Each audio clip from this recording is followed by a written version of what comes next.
Welcome to Langer's Legion. I'm Langer, and let's talk Star Wars Legion.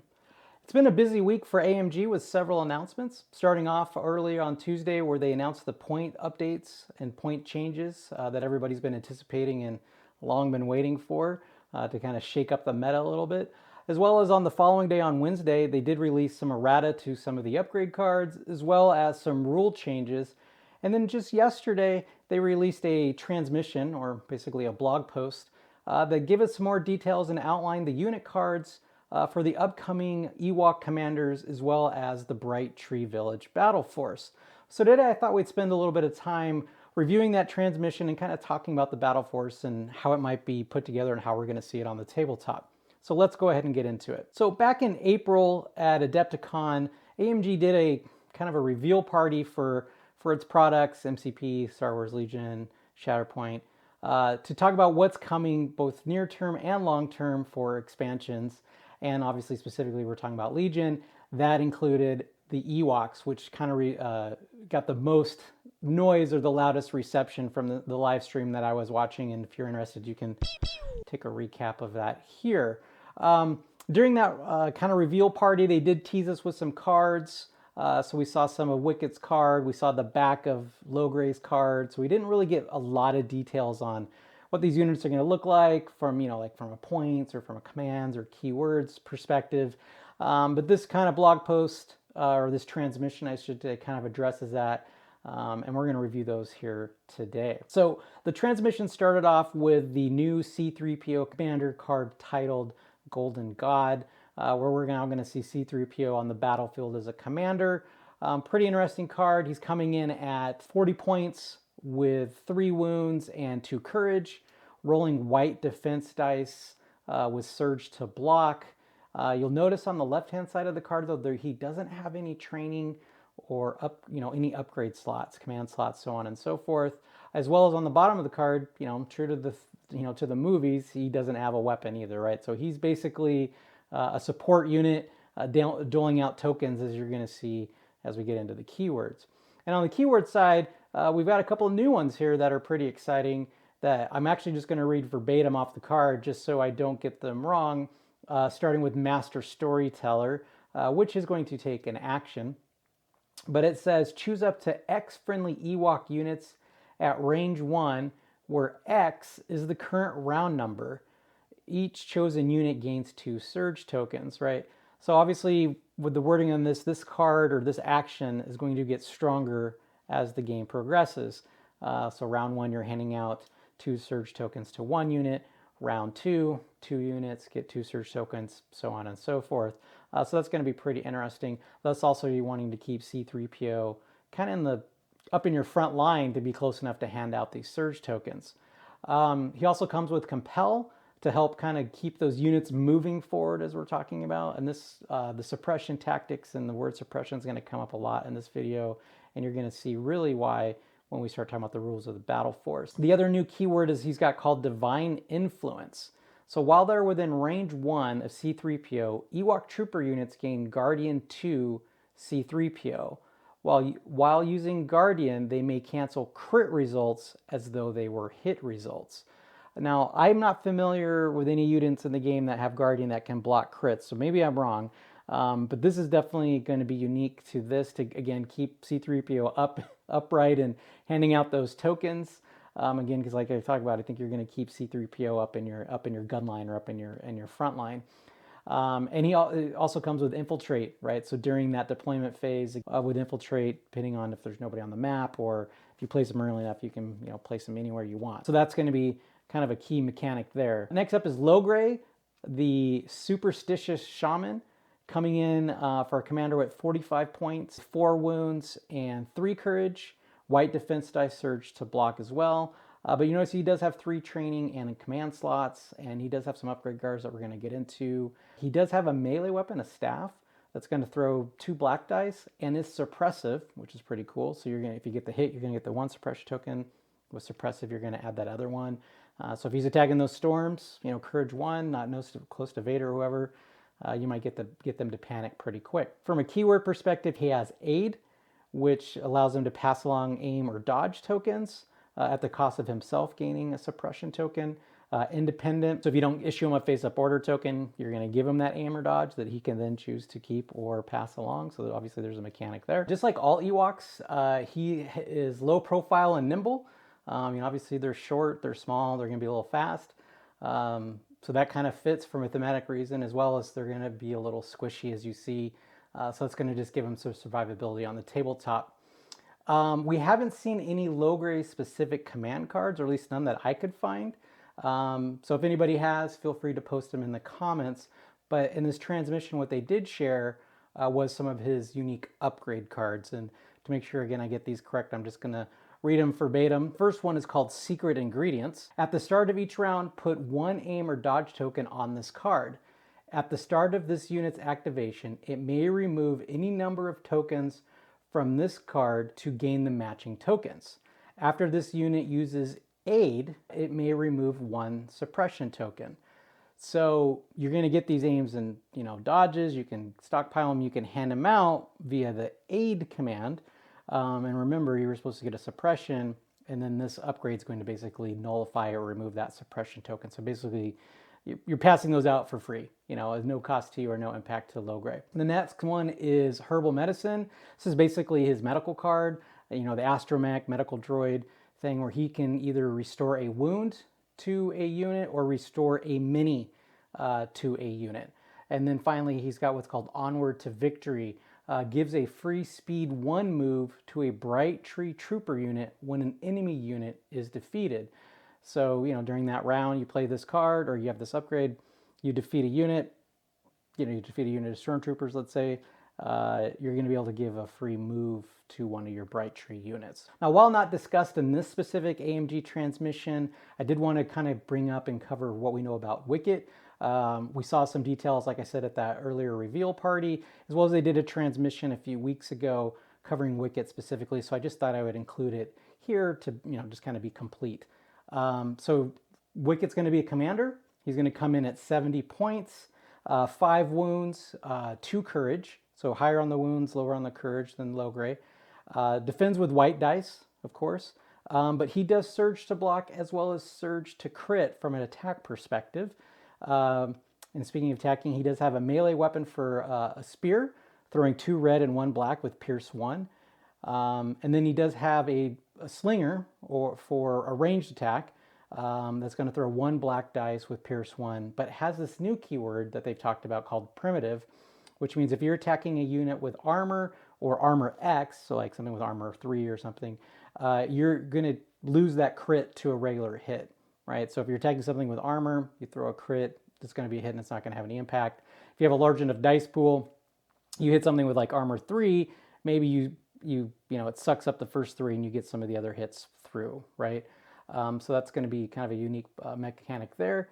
For keywords, independent, dodge 1. So again, don't giving up those face-up order tokens. Low profile, nimble, as I mentioned when we were talking about Logray. He's got relentless, which is first, I think, on a rebel unit. I know obviously I play a lot of Empire, so I'm used to using relentless on Vader. So basically he gets a free attack after a move. Unhindered, so terrain is difficult terrain is not going to lower his movement speed. So for certain game objectives, that's going to be pretty key. Moving things forward across the map. Scout 1. Again, we talked about how aggressive I think this BattleForce is intended to be played, or how getting up into your business of the opponent. Then we've got Scouting Party, which is going to give you 2 friendly Bright Trooper units at range 1 to 2, a speed 1 move on the battlefield. But unlike Logray, we do have seen Wicket's command cards. So I'll go through those here quickly. He's got, at least we've seen a 1 pip, 2 2-pips, and a 3 pip. The 1 pip is called Close Call, and I'm just going to read it here. At the start of the activation phase, Wicket gains 1 dodge token. This round, Wicket increases his maximum speed to 3 and gains outmaneuver, which lets you spend dodges to cancel crits. And Wicket may not attack this round. So this is a very intriguing card. I'm not sure the best way to play this out. I'm trying to think of why you would want to be moving so fast, but not being able to attack. So maybe I'm thinking of hostage exchange, bombing run, so on, and maybe key positions. I don't know, but see how this one plays out over time. The 2-pip is called Sneaky Scouting, and that says choose up to 2 enemy units at range 2 of Wicket. They each gain 2 observation tokens. When a friendly unit declares an attack against a unit that has observation tokens this round, they may spend an observation token on the enemy unit to gain surge to hit for that attack. So basically, you're getting some tokens to modify your attack pool, which is pretty nice. The 3-pip is called Courageous Counterattack. Wicket in 2 units. So this round, Bright Tree Trooper units with a face-up order token change their courage value to unlimited. When a Bright Tree Trooper unit that have a face-up order token forms attack pools this round, add 1 attack die to the attack pool for every wound token or defeated miniature in the unit. So again, this goes back to that suppression stuff I keep bringing up over and over again. So this will be a unique card to give him that unlimited for the round. I'll be interested to see how that plays out if you've already got tokens that you haven't taken off or something like that. But you're going to try to keep these guys, not suppressed as best as possible. This is a great card. And of course, that extra attack dice as your units get a little thinner if you get more wounds. That'll be pretty interesting how that shakes out. But not for Wicket specifically. The other 2-pip card that you get in the command card box or commander box with Wicket and Logray is actually for Leia Organa, and it's titled A Beautiful Friendship. And it's a permanent card which gives Wicket teamwork with Leia Organa, which means with a teamwork keyword, if Leia gets an aim or a dodge and Wicket's within range, he's going to get an aim or a dodge, and vice versa. Additionally, it says when a Bright Tree commander issues orders, you may choose a friendly rebel unit at range 1 and issue it an order. When rebel commanders issue orders, you may choose a friendly Bright Tree unit at range 1 and issue it an order. A unique way to give out order tokens, face-up order tokens, and get some more command control or unit control during the round. So I feel like this card will probably be played quite a bit for that teamwork. As well as, Leia does bring some, especially of the Echo-based defenders, she can bring some unique command cards to your deck. And finally, kind of the one I'm the most excited for is the unit card called Chewbacca, Let the Wookie Win, which is Chewbacca piloting the stolen ATST. If you've ever played or if you own the Imperial ATST, a lot of this unit card is probably going to look pretty familiar because a lot of it's the same. But there are some unique twists to this card that I think are going to make this unit super nasty in a good way, obviously, if you're the attacker using this unit. Or costs 190 points. 11 wounds, 8 resiliency, just like the Imperial ATST. Defends with white dice, surge to block, and surge to crit from an attack perspective, which is something the Imperial ATST doesn't have. You can throw the Hammer's pilot in there and get surge to hit, but you don't get a surge to hit. So Chewy must have a little extra goodness in his gun hands or his aiming ability. It comes with already equipped, because you notice on the left-hand side here, there are no upgrade slots. It comes with what I would assume I assume are kind of the traditional loadouts for ATST. So you get the grenade launcher with the 2 black and the blast keyword to ignore any cover. You get the twin light blaster, which is melee to range 3 with impact 1 that throws what I call a rainbow. So you get 1 red, 1 black, 1 white from an attack dice perspective. And then you have the twin blaster cannon, which is range 1 to 4, impact 3, for if you're attacking units with armor, and throws a nasty double rainbow. So 2 red, 2 black, and 2 white. But the fun doesn't stop there because we got some interesting keywords as well. So you've got the armor keyword, no surprise. You've got the arsenal 2, again, no surprise as the Imperial ATST came that way as well. So you can use 2 of the weapons in your attack pool. But then you've got this new one on this card, at least for Inspire 3, which allows Chewy to remove 3 suppression token from all friendly units range 1 to 2 of this unit, which is going to be, again, very important when we get into the BattleForce details on how the suppression mechanic is going to work. So removing those 3 tokens from all units within range 1 to 2.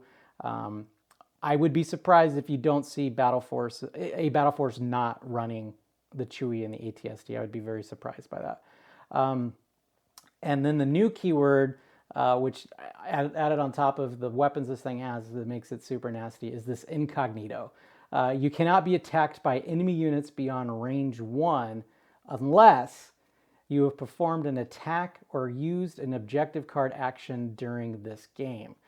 So if you're doing bombing run and maybe you gave the ATST a bomb at the beginning, or maybe you're doing, key positions or something where you've done something to trigger an objective off of objective card, you can start shooting this. But if you haven't done any of those things, you're going to be able to sneak around on this chicken walker and get super close to enemy units and then just unload on them, and they're not going to be able to do anything about it other than maybe try to navigate away from it because they can see it coming. So this incognito keyword, super nasty. It'll be interesting to see how this plays out and see how the community reacts to this, because some people just might not like it. And then just like the regular Imperial ATST, it does have weak point 1 in the rear. So if you're an attacker and you attack it and you hit it in the rear arc, you're going to get impact 1 added to your attack pool. All right, so we've covered a lot of groundwork. I've talked about a lot of the unit cards.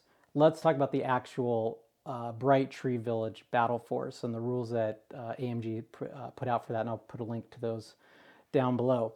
So the two specific rules to call out here is, one, this BattleForce must take 2 non-Bright Tree units, basically meaning you have to include Rebel units in your BattleForce. And sorry for folks that wanted to run a 100% Murder Bear BattleForce. AMG kind of blocked us on that, so you are going to get some Rebels in that list, so it's not going to just all be Ewoks, which is kind of a bummer, but a little film thematic as well, I understand that.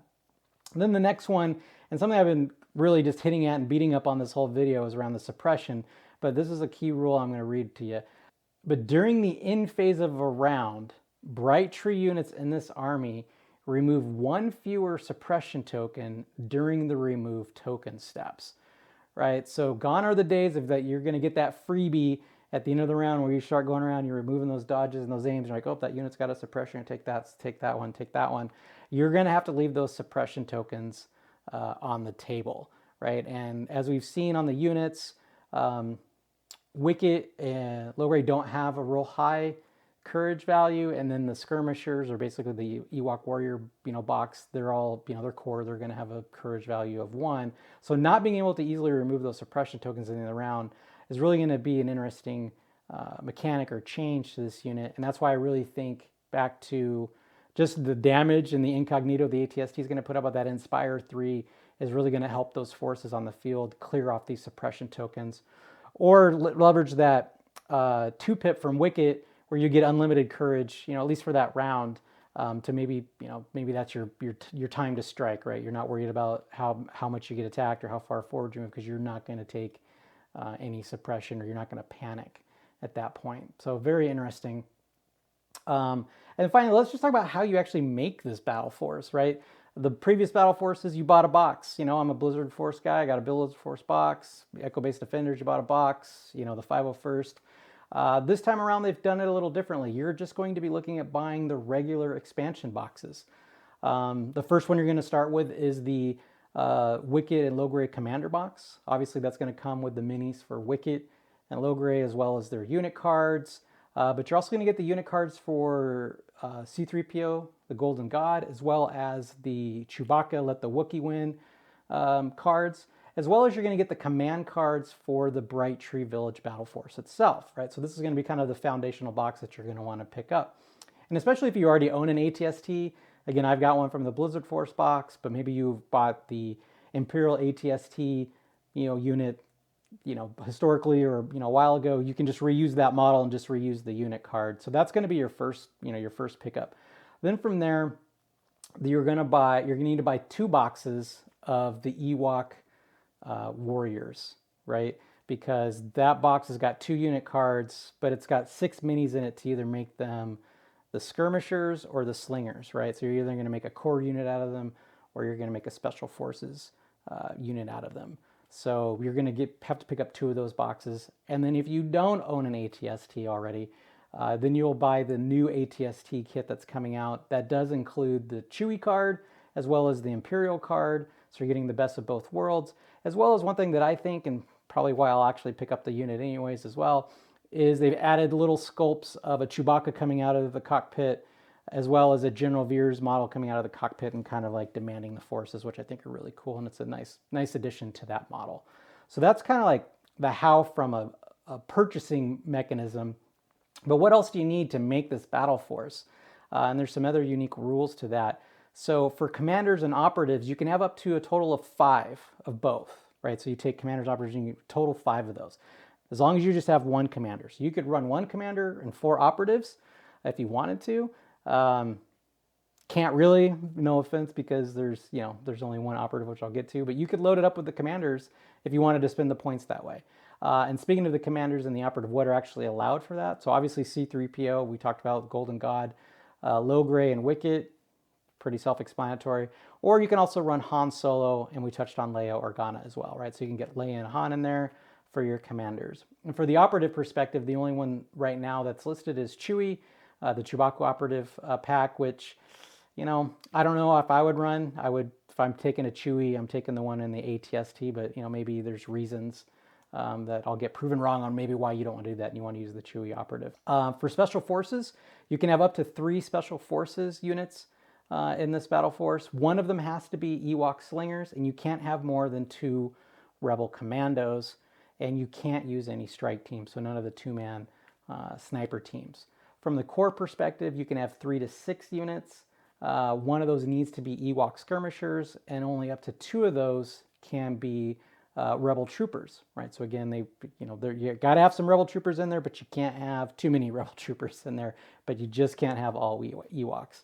And then again, as we talked about for heavy, the only allowed heavy is the Chewy and the ATST. Now what's interesting, and I don't know if this is a clerical error in the document because maybe it's a copy and paste from the other BattleForces, but it does list that you can take support units, up to 2 of them, but it doesn't list any valid support units in the allowed units section. So I thought that was kind of interesting. So either maybe it's a typo or an error, or maybe in the future we'll see, I don't know, Ewok gliders or Ewok catapults or Ewok logs. I don't know. We'll see what they come up for the support to possibly bolster this BattleForce, but it's kind of interesting. That does it for this video. As always, I hope you enjoyed it. Hope the information was helpful. Welcome any thoughts or comments, both on the video as well as what you think about the Ewoks in this BattleForce below. But until next time, hail to the Empire.